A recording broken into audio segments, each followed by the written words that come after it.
You're listening to BizQuik. This is where Julie and Corey provide quick and useful information to small business owners. BizQuik is the podcast where small business owners get to showcase their businesses and receive expert advice and guidance in areas many entrepreneurs struggle with. And you, the listener, get solutions, tips, and tricks on real-world topics that many small business owners face. Julie and Corey are the experts small businesses hire when they need solutions. And the BizQuik podcast is just one way they deliver those solutions. Let's start the show. Hi, and welcome to BizQuik. I'm Corey. And I'm Julie. And on today's episode, we're going to have Trent Bray, who is the founder and owner of Hustle Energy. He's based out of Salt Lake City. But before we get into that, Julie and I are going to talk a little bit about failures in life and business and in general. Yeah. I love this topic. And, part of the reason that I love it is I know from prior conversations with Trent that he has had a lot of failures in other businesses that he's done. So I'm hoping this topic comes up when we bring him on the show. And I'm curious because Corey, you're not one who really looks at, you don't like to fail at all, right? You're pretty stubborn and hard-headed at times. And I'm just kind of curious why do you think people are so afraid to fail?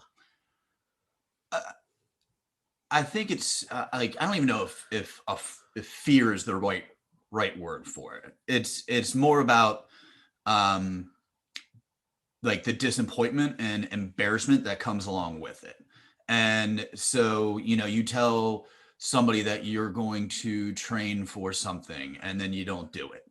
Or, even more so, I guess, in terms of actual fear is if I'm going to, let's say I was married and had kids and I wanted to start a business. If I failed, that's going to affect a lot more people than just me. And I think that that's one of the reasons why, I don't even really consider failure because it's for the majority of my life, it's always been just me. So, if the only person who's going to get affected is me. That's interesting. I've never thought about it from that perspective before. And I don't really fear failure either. I mean, I certainly fail at a lot of things. And but I'm not afraid to fail. And I used to have that fear, I guess, of not wanting to be embarrassed.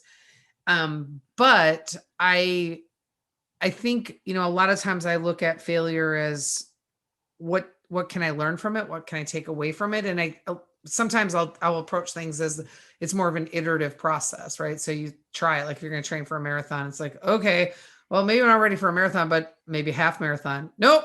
Maybe a 10K, maybe a 5K. You just, and I don't know if it's that I'm negotiating down from what I want to do, but I think as long as I'm trying things and putting myself out there, I'm not really afraid of failing because I know that I'm at least pushing the envelope on what I can do today. Yeah. And we've all had things that we've failed at, or, you've fallen and picked yourself back up, hopefully. And the one thing that I think a lot of people don't think about doing is asking the why after the fact. And is it a good idea to try again? Because a lot of people will fail once and just say, you know what, screw it, I'm not good at this, I'm going to do something else. When it's possible that they could fix whatever it was, tweak it in a way, learn a lesson, and ultimately succeed. Yeah. When I think about our business and when we first started out, right, SB Pace, it would have been easy to, quit after a couple of months because, and we've said this so many times. We went into this thinking if we build it, they will come. Not true at all. But we just kept pushing forward and looking for, okay, that idea didn't really work, or that service isn't really something that's needed out in the market. And so we just kept moving forward and pushing and trying different things until we found the thing that worked. But I don't think it's ever occurred to either one of us to quit. No. And it's something that I think that, again, back to the fear or whatever, people just take it personally. But if you look out in the business world, businesses, smart businesses, big businesses, people, they have, people with multiple degrees working for them. They fail. They launch products that are terrible. Mark Wahlberg is known for doing a couple of things that have been successful, but the one thing that nobody ever talks about are the 900 things that he's tried and failed at. And everybody, like, we love to talk about the big ones like George Clooney or who's the other guy that just sold the tequila company, not tequila, whatever, gin company. Oh yeah, I can't think of his name, but I know who you're talking Chris about. Pratt, was it? No, it's not Chris Pratt. It's doesn't matter. Doesn't matter. But like, we love to talk about that because we all want to hit it big like that. We all want that big success. But again, I guarantee you that George Clooney has significantly more failures in his life than he does successes. Sure. And I think, when you're starting a small business or running a small business, I mean, failure, think of all the people that failed in 2020 because they weren't prepared on some level for what was about to happen. And while we could say, it's COVID's fault or the government or whatever because of the shutdowns, but a lot of businesses closed. And those business owners are probably looking at it like, I failed, when they may have been a successful business for 20 or 30 or more years.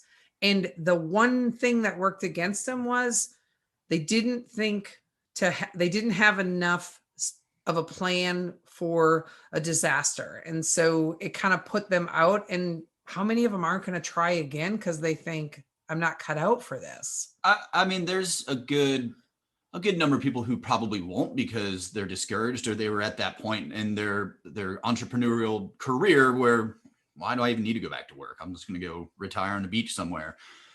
And I think the one thing that everybody needs to remember, especially from 2020, is that, I mean, it was a very unique year. So failing during 2020, like having to close your doors during 2020, is not something to kick yourself over. It should be expected, especially in some industries where it was just impossible to keep your doors open.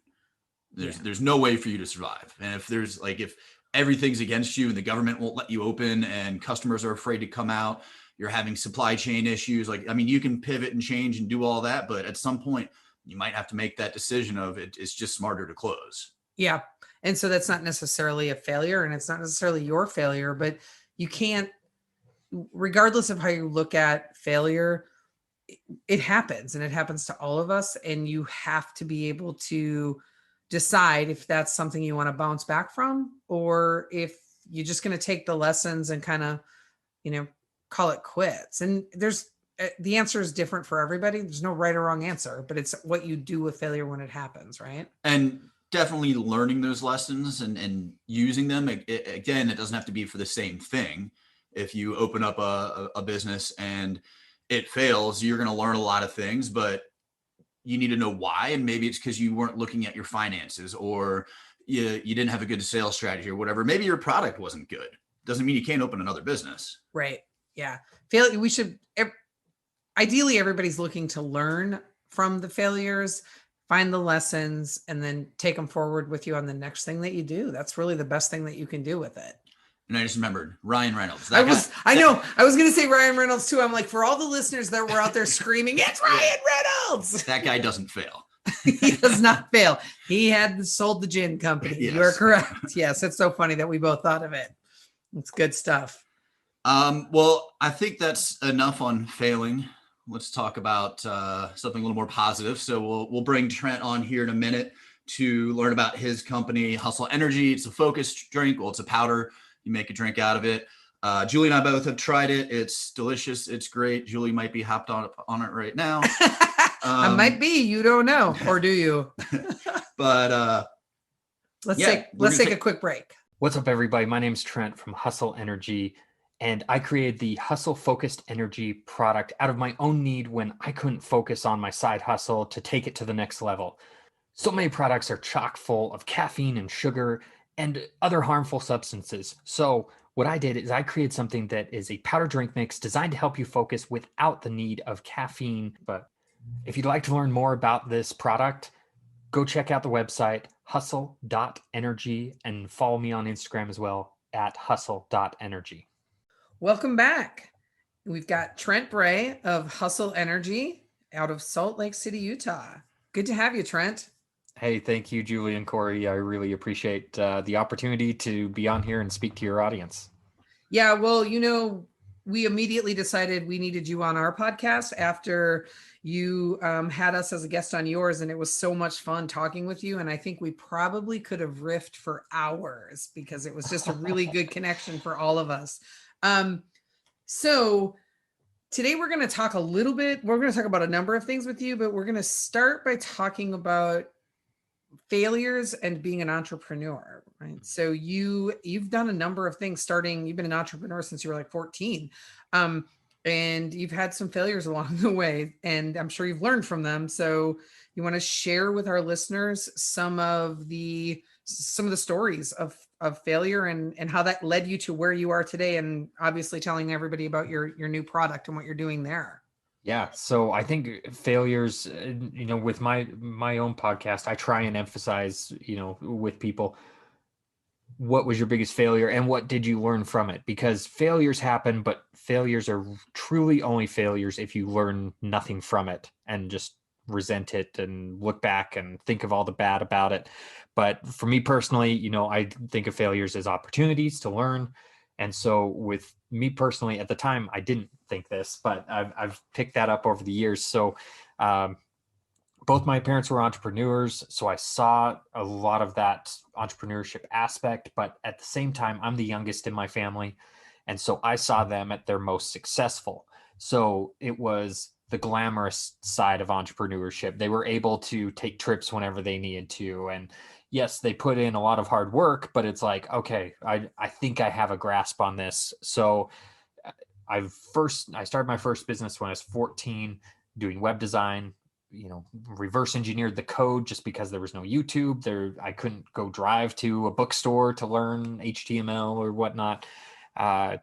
So it was something that was really in demand at the time. So I was building websites for friends, family, eventually businesses, and right time, right place, ended up purchasing some vending machines. So it was like, this entrepreneurship thing is so easy. Like I can just start whatever I want and go for it, and it's going to be successful. Turns out life has a way of kicking you down every once in a while and making sure you eat some humble pie. But I ended up starting an automotive parts distribution company that really didn't do anything. And looking back, it was 100% my fault. But there was, you mentioned kind of the ego thing. There was always this stigma around me that growing up around high school and things like that, where it's like, oh well, he's the business guy, he's got this all figured out. And there's a lot of hate that came from that too. But you always think, oh, I've got to be this person, I've got to be this type of person. Well, it really was a hit to the ego, and it's like, all right, I've got to pick up a seasonal job at Best Buy. Like I have to, like, that's just kind of something I have to do. And, it's just seasonal, I'm not there for the long term. And then seasonal turns into full-time, turns into supervisor, turns into, and anyway, it's like, oh, well, I can make this a career path. And I found out very quickly I hated retail because there is not so much the customers, anything like that. It was the fear-based structure that they had. There was a general manager that we had that had like number of years of success, like every month for several years. He increased sales whatever store he went to, and he had one bad month and his job was on the line. It's like, there is no loyalty here. You are extremely replaceable. And that's where it's like, all right, I need to get back into starting my own thing. And through a number of years, number of trials, did video production, did wedding photography, name any easy barrier to entry business. I tried it, still failed at it. And through this, I learned the power of persistence, because really I got through all these things, why these things weren't successful is because I still thought it was easy. I still thought, okay, if I put in some effort, it's going to click. But I didn't realize how much effort and how long you have to put in that effort until the most recent venture that I'm working on.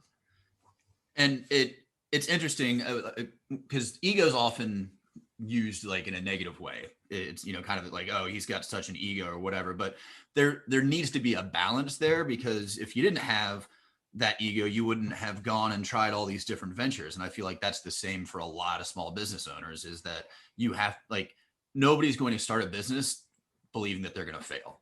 Like Right. you're going to start because you know that you're going to succeed. So where did you find that balance between too much and too little ego? That's a good question. I hadn't actually thought of it in that way before. So I really like that, really like that perspective, where, you know what, you do need to have some of that. And to be honest with you, I probably need that a little bit more, because I've taken a big step back from that. I've always been kind of shy and introverted, so I don't like to draw a lot of attention to the things that I've done. But over the last couple of years, I've gone through a personal development journey and realized, hey, you know, you got to toot your own horn a little bit, so that, you know, people will understand, okay, maybe he knows a little bit of what he's talking about. Let's work together. And, you know, that's helped create some partnerships and some other things that I've been working on. So I haven't thought of it in that regard, but I definitely could be doing some introspection today after you mentioned that maybe I am not quite in balance with the ego. Always good to get our guests to do a little bit of thinking post show.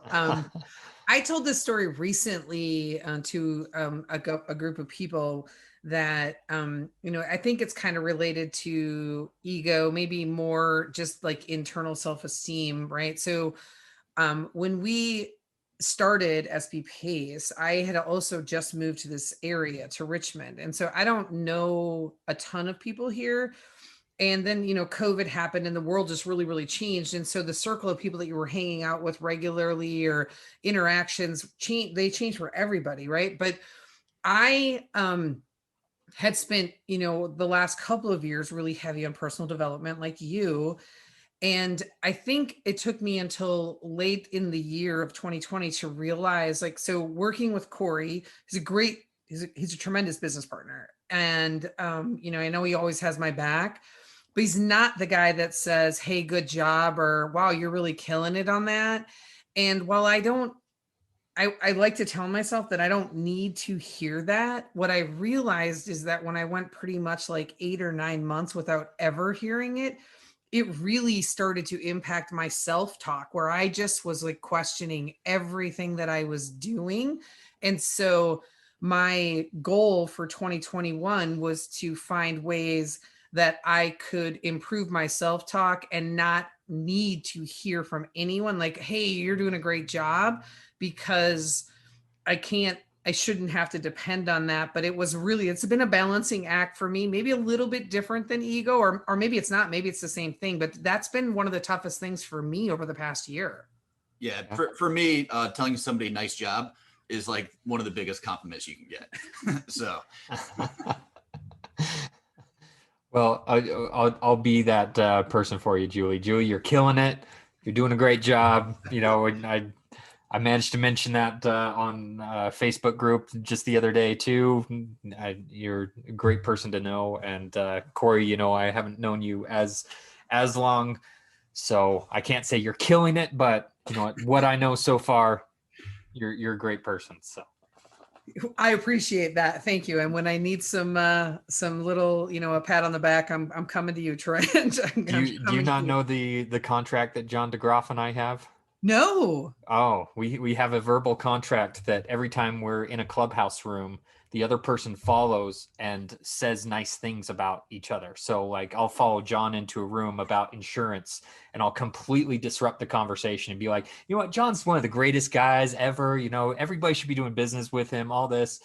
And then, you know, he'll follow me into a podcasting room or something and he'll be like, you know what, Trent's just the greatest guy and all this. And we have this contract. Anytime we're in a clubhouse room we're both on Clubhouse. We've got to go in and be each other's hype person. So I love that. Everybody needs a hype man. Yeah. Everybody does. And that's so great. So you found your way, you wove your way through all of these different entrepreneur things. And man, the loyalty on corporate like spoke to me so heavily, like it's just not there. So that story resonated with me, but you eventually found your way to your latest venture, which I really think is going to be one that is, unless you turn around and sell it to somebody, this is a long-term thing because this product is good. Tell us about it. Well, thank you. I appreciate the kind words. I believe in it personally. So I do believe this is a long-term play. There isn't an exit strategy involved in it, at least at this point. So what it ended up being is to reel it back a little bit, I was working 9 to 5. I hated it. I wanted to get out. And, I've got a young family. I've got community obligations, all these different things where at the end of the day, I still want to work on my side hustle, but I don't have the focus. I don't have the energy. I don't have those things that I need to really work on it. I just want to go to bed. So even though the desire's there, it was hard to focus on those things. And it's like, if I have something full of caffeine, I'm going to be up all night, and that's just going to throw off my day tomorrow. So I was like, there's got to be something else. There's got to be some other product out there. And so I started working on this idea probably about 7 years ago, and it just kind of kicked around in the back of my head. I didn't really do anything with it. And then finally about 3 years ago, I was like, all right, I've got to do something with this. And so I put forth, basically full-time effort into creating this product. It actually started out as a gummy. So like a gummy bear. I spent a year with a manufacturer. I just wanted something different that wasn't a capsule. It's just a capsule, another capsule on the market's white noise. And so it's like, I wanted a different vehicle to deliver this. And the manufacturer at the time was brand new. They're like, oh yeah, we'll take your small order of a couple 100,000 gummies. Whereas, most people, they're like, I won't turn on a machine for less than 1 million. And so they were like, yeah, we'll take your order. We go through, we created custom mold for it, for custom shape, all this stuff. And they ended up getting so busy after a year, finally I gave up. I'm like, this isn't working out. And so I needed to find something else. I knew no other gummy manufacturer would take me with what I was able to put up front capital wise. And so my brother-in-law around the same time, he's like, hey, there's this new supplement. He's involved in the pharmaceutical industry. He's like, I'm taking this new supplement. It's designed for e-gaming, but I think you'll really like it. And so, and that's one of the main ingredients in the product. It's called New Level. And I started taking this supplement and I'm like, wow, this is great. It's tasteless. You mix it in with water. And I was like, yeah, this is really good. You could build something around this. And this was right at the time that the gummy wasn't working out. I'm like, well, I want to try and work with something like this. And so, I kind of came up with an idea on formulation. My brother-in-law, who, like I mentioned, is in the pharmaceutical industry, told me why this wouldn't work and kind of helped me refine those sort of things. And then found a manufacturer here locally, went through all sorts of different trials of taste. And I felt like I'd gotten kicked to the ground a couple dozen times over the year. We went to trial production 4 separate times, and each time it didn't pass. Like, it just, something was always off. And it's like, who knows if this product's ever going to come out. But I stuck with it because I believed in the vision. I believed in what it could be. And finally, after 3 years of trials, it came out just a couple of months ago. And so it's exciting to see that. And then I get to this point and it's like, oh, now I got to sell this thing. Yeah. Yeah. One of the things that I like about your product is the fact that, there's none of the caffeine or sugar or any of that in there that a lot of companies, they'll just, they stuff it in there because it's an easy way, to get the desired result. And so it's nice having something that doesn't have that in there. Yeah. I was pretty stingy on that, where it's like, we get so much caffeine from so many other sources. we don't need it in this. And you know what, caffeine has a big boost that you feel and then a crash. I don't want to deal with the crash. Yeah. I'm curious how much your past failures from the other businesses and other things that you started played into the things that you learned and sort of had a quicker ramp up time for starting this business, excluding the product development part, right? Which I think, was this your first product? This is my first physical product I've ever launched. Yeah. So when you're talking about, you know, just the other business elements, right? And I have so much admiration for people who develop products. I think I could never, I don't think I have the capacity to do it. There's so much involved with it, but from just that running the business perspective and the things that you learned as you know, failed and sometimes failed fast with your other businesses, how did that give you a leg up? So I think it helped a little bit in, you know, things to look out for, but at the same time, I still feel like it was a completely different ball game because, you know, I'd done a lot of service-based things before, and, you know, you typically market those a little bit different. You make connections a little bit different in doing that. And so in terms of like actually getting it out there, I feel like I was completely lost. But obviously setting up the business, the foundations, things like that, it was pretty straightforward. You know, I've set up LLCs, you know, a couple dozen of them over the years, and business bank accounts and things like that. So that was just like, that was the easy stuff that gets some people hung up. So I guess in that way, it's like, okay, yeah, this is pretty easy. Now it's the execution for the rest of the things that, you know, are basically tripping me up now.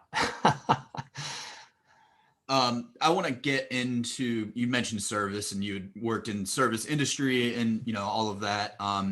And that's something that a lot of people, especially if you're an online business or you're selling a service, you know, such as you're an accountant, lawyer, whatever, like how much customer service is, I mean, it's similar across the line. Like there are certain things that people expect, you know, from certain brands, certain products. So for instance, I ordered your product and, you know, we got it in the mail. It showed up quickly. There's a, you know, nice handwritten letter that, you know, went along with it. And so the customer service side, is that something that, you know, you've picked up over the years, or is it just, did you have to change anything when you got into this business? So I did change things when I got into this business just to honestly help, you know, the loyalty side of things. So with the service-based business, there's only so much you can do that's extra. So like with your company, for example, if you go above and beyond, you may go in the wrong direction of what the company is expecting.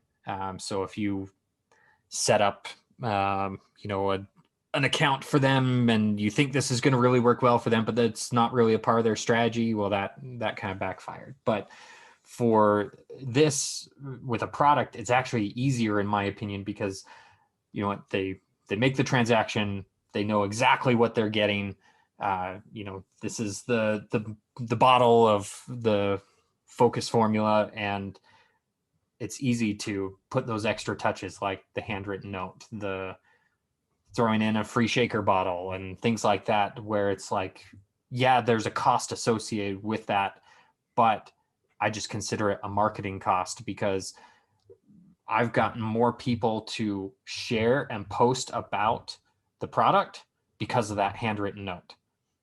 People are like, hey, I got this product, it's great, whatever, but did you see this? He actually took the time for every single order. I'll sit there and write a handwritten note. And even when it's busy days where I've got a million other things to do, I've got lots of orders to ship out, I will make sure to stop and write that handwritten note. And that little touch gets me more shares on social media and helps me out with my marketing more than anything else that I can do. And you don't just write a little handwritten note, you write a paragraph. And I like to call those handwritten notes, I call it the Arate effect, right? I think that pretty much everybody who is part of that networking community does handwritten thank you notes for their products or their services, and it's a really nice touch. I love when I get the handwritten notes. So and yours was really good. I read it and I actually laughed because I was like, yep, that's exactly what I said. And I did forget to mention the shaker bottle, which I really did appreciate because I've been using a broken one for like the past 3 years. So I was like, oh, well, unfortunately, I just got some brand new ones. Yesterday, I think I got them. So I gotta send you a new one. And I thought I had one sitting right here, but I just took it into the sink to wash it. But would now be a good time to tell you that I dropped the lid on the floor when I was washing it, and he might need a new one. Yeah, well, it's a whole other conversation. Yeah.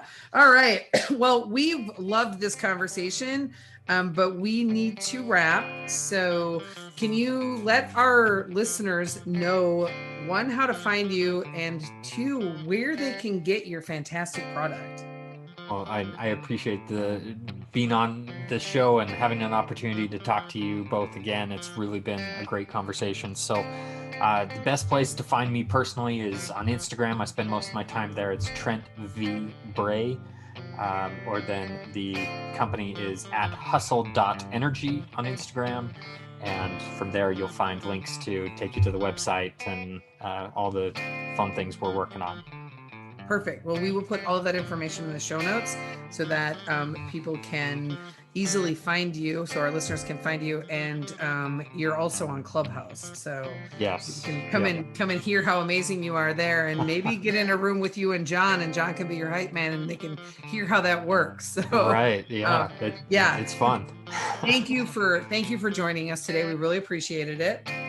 And if you want to connect with us, you can go to our websites, sbpace.com and bizquickpodcast.com. And we've got links to all of our socials out there. So we're on LinkedIn, Twitter, Instagram, and Facebook.